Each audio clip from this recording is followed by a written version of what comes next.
Today we're talking about dot product and vector projection. So you guys are going to learn what dot product is, as well as be able to use it to find angles between vectors, as well as projection and work. So we'll start off with what dot product is. It's another vector operation. And dot product, when you perform that operation between two vectors, is actually yields a scalar versus a vector. Okay, so whenever you do like vector addition or subtraction or scalar multiplication, you always end up with a vector. But when you do dot product, you actually end up with a quantity, one single quantity. Okay, so if you have two vectors, say vector u and vector v, the dot product, and literally it is a dot that's in between the two vectors. You basically take the product of your first components and add them to the product of your second components. Would vectors have the scalar amount, doesn't it? Sometimes, depending on if there's a number in front of your vector, they'll have a scalar. But when you perform the dot product, you'll actually end up with just a single quantity, just a scalar. And if you have two non-zero vectors, where their dot product equals 0, in other words, you do the operation out and you actually end up with an answer of 0, then that means that they're orthogonal. And that symbol back from your geometry days means what? Perpendicular. So it basically means they're perpendicular. That's what orthogonal means. It means perpendicular. Okay?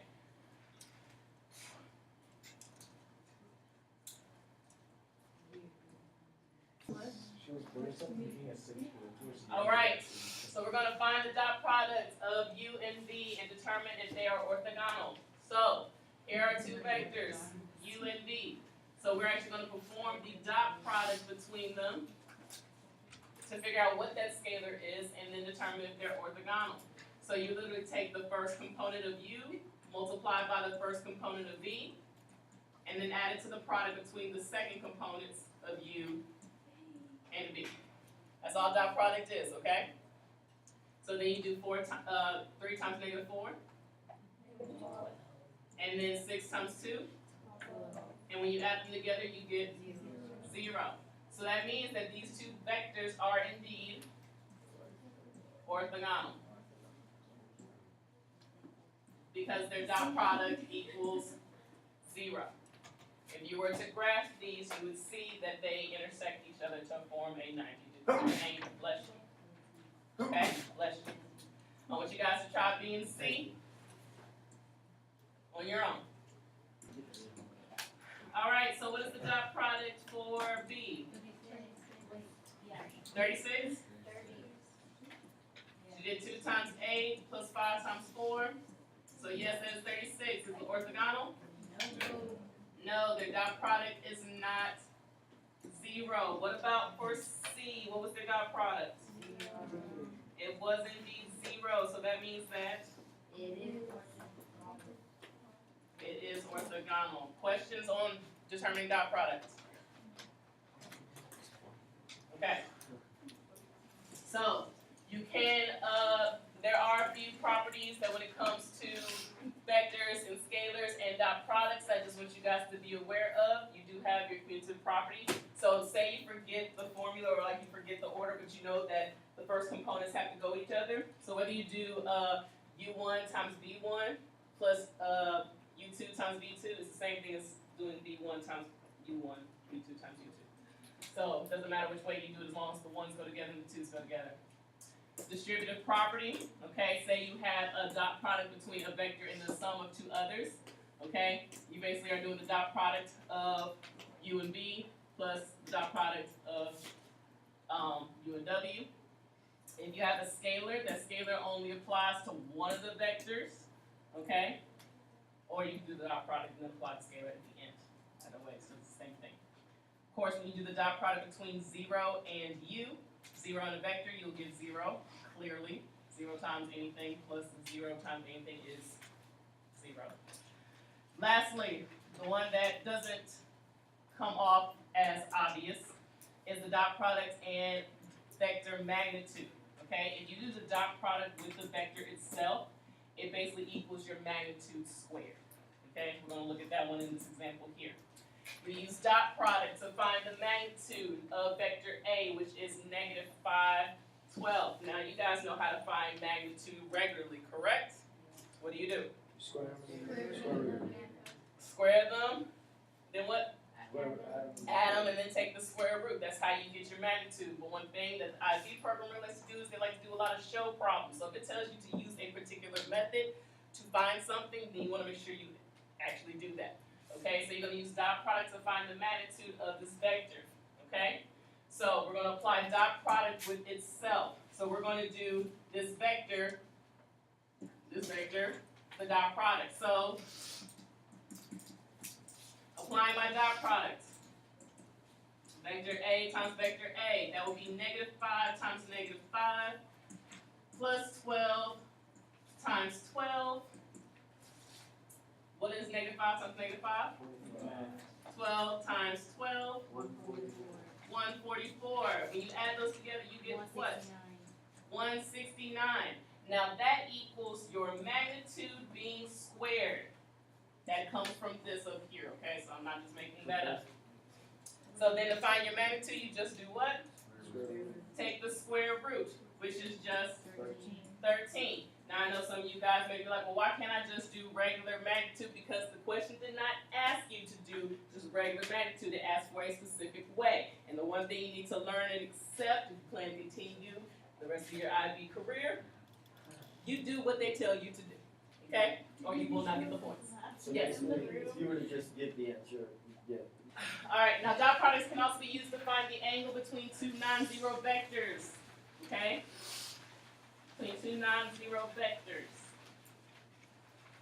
Actually very similar to the law of cosines, okay, but we're applying vectors here. And this is a nice formula here where cosine theta equals the dot product between two vectors divided by the product of their magnitudes. Do not forget those absolute value bars represent magnitudes. Okay? So we're going to take this first example, we're going to work it out together, and we're going to find the angle between those two vectors, u and v. Now mind you, when we find the angle, we are going to have to do one more step after we plug it into the formula. What's that? The inverse of cosine, okay? Because we are actually looking for the angle, okay? So the first thing we want to do is we want to find the dot product between the two vectors. And honestly, order really doesn't matter. You can find the dot product, you can find the magnitude. As long as you plug it into the formula, you're good to go. But hey, start with the top, work your way down to the bottom. Dot product between these two. I'm going to do 6 times negative 4 plus 2 times 3. When I multiply them and add them together, I get the number, careful, negative 18. Okay, so that is the numerator in my formula. Now I have to find the magnitude of each individual vector. So I'm going to find the magnitude of u, and I'm going to find the magnitude of v, both of those vectors. Now we can do this normal magnitude way. So that's the square root of, for u, 6 squared plus 2 squared equals 40. the square root of 40. Now if you like to simplify, by all means, that's fine. I mean, depending on the types of numbers and radicals that I give you, you might be able to do it without using a calculator, using your knowledge of the unit circle. However, this is not one of those. Okay, so you can simplify here or not, it's your choice. What about the magnitude of vector v? Negative 4 squared plus 3 squared, which is square root of 25. And I mean, hey, that's an easy one. What's that? 5. So now we're going to take those magnitudes and multiply them together. When you multiply 5 and the square root of 40, you get 5 square root of 40. And yes, if you did simplify that down to be 2 root 10, it would be 10 root 10 as we multiply them together. Okay? So now to find my angle, my last step is to take the inverse of said fraction. And of course, round to, because it doesn't tell you how to round. So 3/6, you'll type that in. Be very careful. Make sure, again, that you have parentheses around the bottom because the calculator does read order of operations. So if you want it to divide it by whatever 5 squared root of 40 is, put parentheses around it individually. So that way you can get to three significant figures, 125. 125 degrees, and that is the angle between these two respective vectors inside of a quadrant. Okay? Do the next two on your own.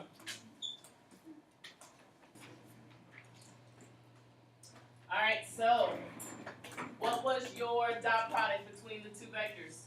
6. And what was the magnitude of u Square root of 10. and the magnitude of v? Square root of 18. So then you would have had cosine inverse, once you typed it in, of 6 over square root of 180. Did you multiply them together? And what you guys get, rounding three significant figures? 0.4? Yes. Good. Isn't 18 just 9 square root, 9 times 2? So 3 square root You 2. can't simplify it. 3 square root 2. So then you would have had 3 square root of 20 if you wanted to simplify underneath the radical. Same thing though, parentheses around it. Dot product, Negative magnitude of u, 28. and magnitude of v. Bigger. So then cosine inverse would be negative 28 all over the product of those, or let's see, 32 breaks down to be 4 square root 2, so 4 square root of 58. Doesn't matter, I mean, you're able to use your calculator anyway to get the inverse. Anybody's curious, that's where that came from. What'd you guys get for theta? 77.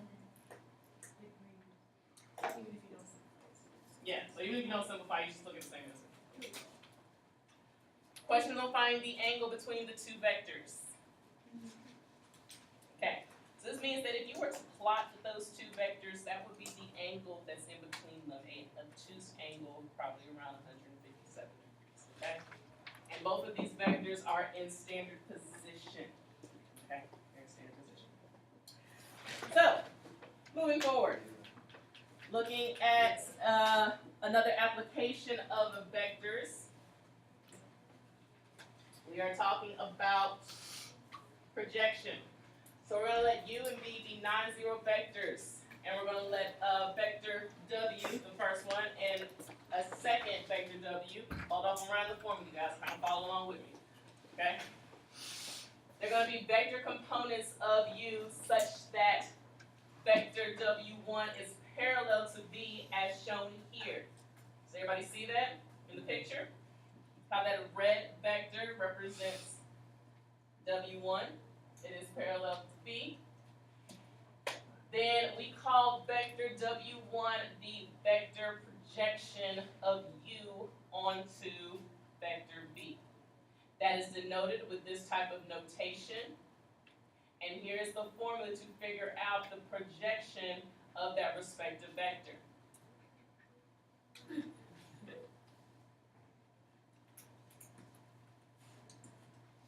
It is a pretty straightforward formula. You have the dot product between your two vectors divided by your magnitude squared of the v vector, the one that one vector is projecting onto. And then you multiply it by your vector that you're projecting onto, okay? So if it was the other way around, the projection of v onto u, basically they would switch places, okay? So please make sure you got your order down correctly, all right? Looking at an example, we're going to find the projection of vector u onto vector v. And after we do that, we're going to write u as the sum of two orthogonal vectors, one of which is a projection of u onto v. So we're going to start out with finding the projection of u onto v. First thing we need to do is find the dot product of u and v. So that dot product would be 3 times 5 plus 2 times negative 5 and then we divide it by the magnitude squared of which vector? Of which one? Of v. So that would be 5 squared plus a negative 5 squared. And then that entire magnitude is being squared. Now when you square square root, what happens? Cancels out. Then you multiply that by vector v.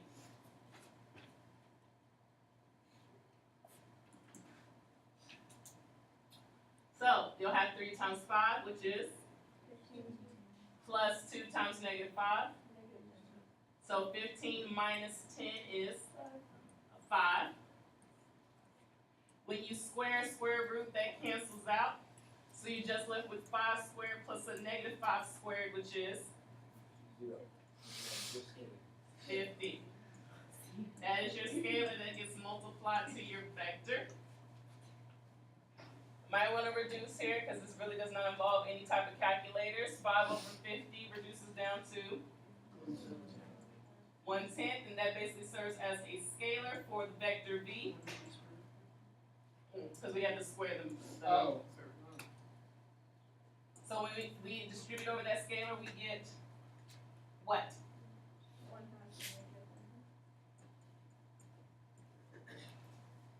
So that is the projection of u onto v.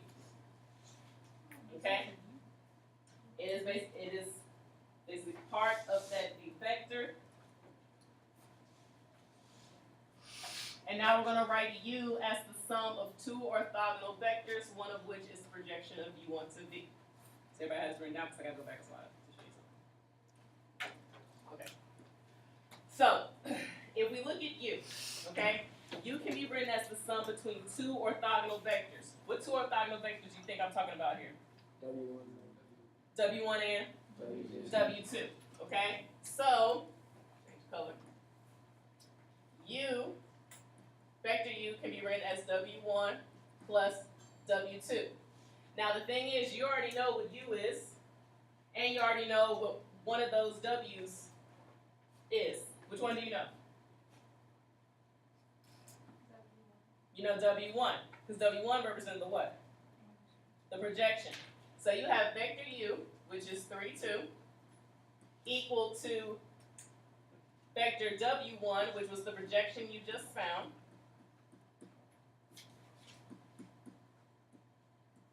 okay? And yes, you have to do this to write u as the sum of 2 orthogonal vectors, because you know W1, you just don't know what W2 is. But you can find it, okay? So to solve for vector W2, what do you have to do with this vector? Subtract. Subtract it over. So what is,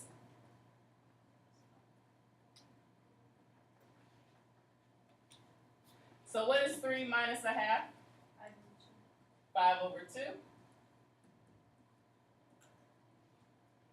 And what is 2 minus a negative half?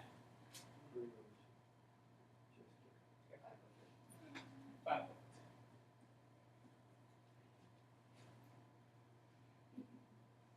So now that you have W1 and W2, to write u as the sum of 2 orthogonal vectors, it will just be 1/2, negative 1/2, plus 5 halves. 5 halves. And there are your 2 answers. Here.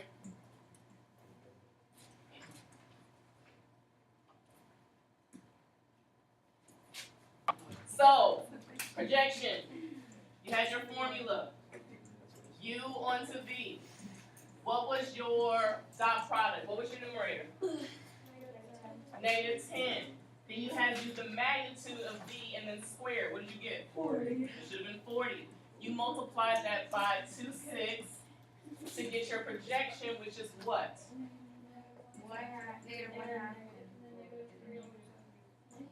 So there's your projection, okay? Then to find u as the sum of 2 other vectors, well, that is one of your vectors. You had to find your other one by doing u minus the projection vector. And what did you all get when you did that?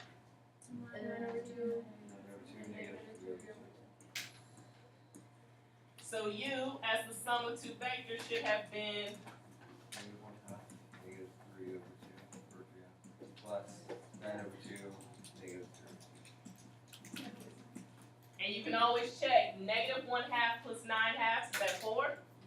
Yep. And -3/2 plus a -3/2, is that a -3? Like that, U equals 4 negative. Right. So -1/2 plus 9/2 is a positive 4, Okay. a positive 8/2, and then this give a negative 6/2. Good job.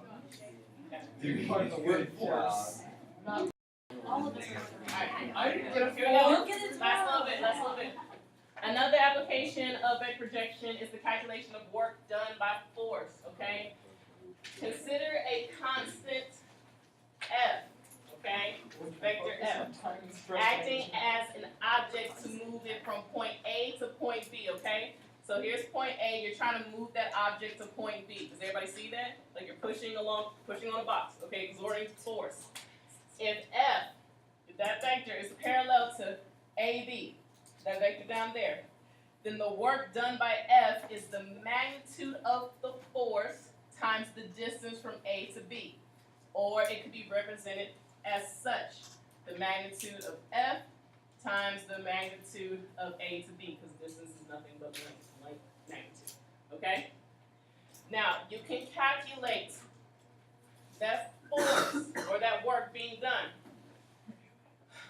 by constant force in any direction to move an object from A to B using these formulas here. They all basically represent the same thing, and I need to actually fix this.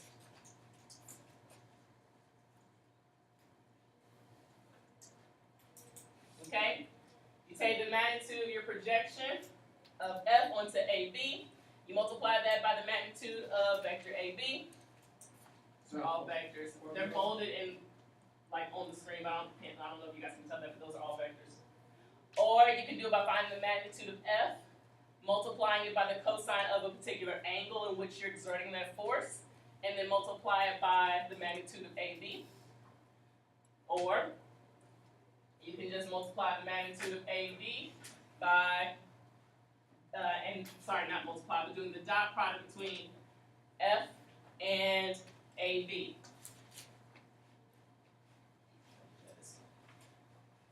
Oh, but no, you guys are writing. Not magnitude. Sorry, dot product between the two vectors themselves. My apologies. Okay, so make sure you guys get those formulas down, and then we'll look at one more example. Okay. So you have a person pushes a car with a constant force of 120 newtons at a constant angle of 45 degrees. Find the work done in joules moving the car 10 meters, okay? Hopefully none of you all will ever have to experience your car breaking down and having to push it off in the middle of the road. Everybody honking at you. You were Iowa 2012.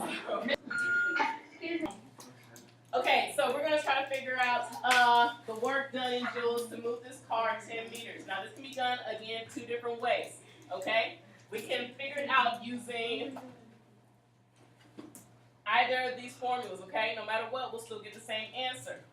Now one involves dealing with magnitude, the other one involves dealing with dot product. So it's kind of more of like, which one do you feel that you're better at, and you apply that one, okay? So we'll do this example using both ways so you guys can just see how it's done.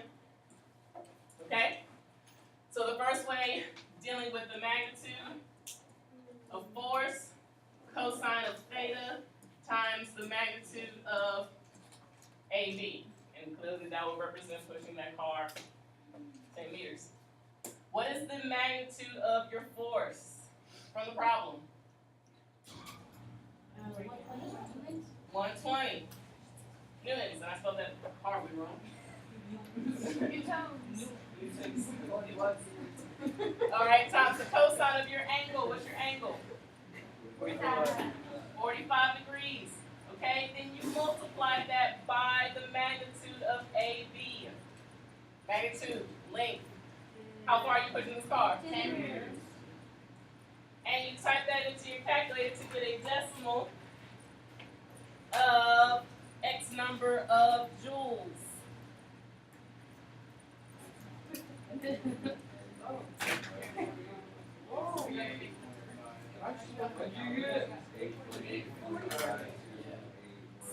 So rounding to the three significant figures, that is 849 joules. That is exerted when you are pushing this car at an angle with that much force, 10 meters. Now that's one way to do that. And probably for some of these problems, this will be the easier of the two ways to do. Now the other way does involve dealing with the actual vectors themselves. But since you're only pushing this car on a horizontal, this would be your easiest bet. Okay? The other way to do it, which will be applied if say you were pushing this car up a hill or something, you know, you have to figure out the two vectors and then apply the dot product, okay? So we're gonna look at this one very quickly. Now, how would I find the vector that represents force? Think about it. We have done it. How do I find the vector that represents force? Take the unit to the force and the angle of it, 45 degrees, so you do 125 cosine 45 and 120 sine. You guys remember that? Yeah. You should. We just know the magnitude and your direction, okay? But we gotta be careful a little bit. I am pushing this car. It's not gonna be that positive 45, but that negative 45. The same answer for this one? Why would we do this way?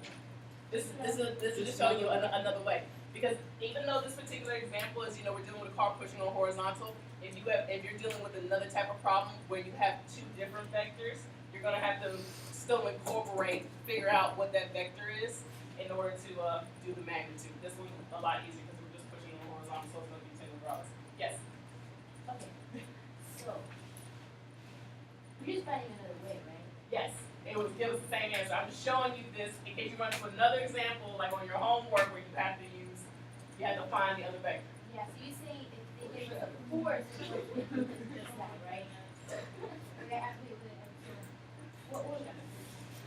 So you would use this example that's already boxed off Yeah. because we're pushing it along a horizontal. So that vector that represents AB has a degree of 0. Oh, and that's what you were saying, the mountain thingy, that's what you were saying, like, use that. So we were saying about the negative 45? Oh, okay. So what I was saying is that because you're exerting this force pushing towards this car, that angle here is what you'll actually end up using instead. Not the positive 45, but that negative 45. No, not a bit. No, because that's what you're exerting the force now. Yes. Oh. How would you know that? Stop it. Well, knowing what you know about parallel lines. I mean, well, you can see it. Hold on, y'all. Hold up. Then you're looking at the fact that you're trying to move this car 10 meters, okay? 10 meters along that horizontal, okay? Because the car is not being pushed up a hill or anything extra, so it's going along a horizontal. You have a separate vector, 10 cosine 0, 10 sine 0. The other way to do that is you would apply the Good dot. afternoon, teachers and staff. Would you please read your Yes. Yes. You would have to apply the dot product between those two vectors to find your work done. Okay? So right now, while I look at this email, I want you guys to do the dot product between those two vectors.